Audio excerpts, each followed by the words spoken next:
Warangal parliamentary BRS party అభ్యర్థి కడియం కావ్య ఈ రోజు భద్రకాళి అమ్మవారిని దర్శించుకున్నారు. ఈ సందర్భంగా ఆవిడ మాట్లాడుతూ వరంగల్ ప్రజలందరికీ ధన్యవాదాలు తెలుపుతున్నా. రాబోయే పార్లమెంట్ ఎన్నికల్లో కడియం శ్రీహరి గారి సహకారంతో అలాగే టీఆర్ఎస్ పార్టీ మాజీ ఎమ్మెల్యేలు, స్థానిక కార్పొరేటర్లు మరియు కార్యకర్తల సహకారంతో పార్లమెంట్ ఎన్నికల్లో భారీ మెజార్టీతో గెలుస్తానని నమ్మకం వ్యక్తం చేశారు. అలాగే తెలంగాణలో అభివృద్ధి కావాలంటే రాబోయే పార్లమెంట్ ఎన్నికల్లో టీఆర్ఎస్ పార్టీకి చెందిన అభ్యర్థులను ఓటు వేసి గెలిపిస్తే తెలంగాణ ప్రజలకు అభివృద్ధి జరుగుతుందని, టీఆర్ఎస్ పార్టీ అభ్యర్థి నాకు ఓటు వేసి గెలిపిస్తే వరంగల్ అభివృద్ధికి కృషి చేస్తానని అన్నారు.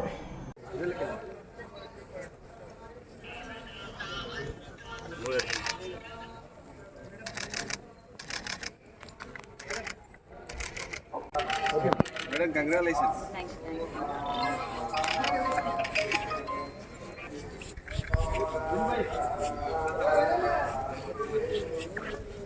Madam,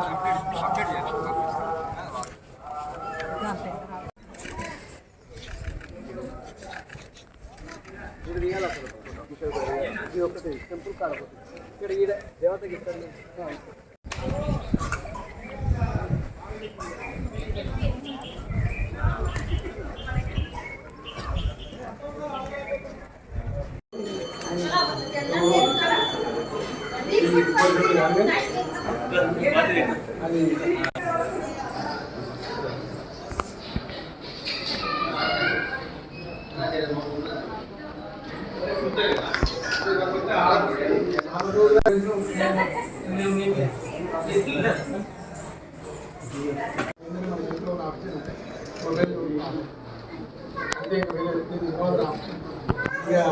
ఆయన నాకు 20,000 నుంచి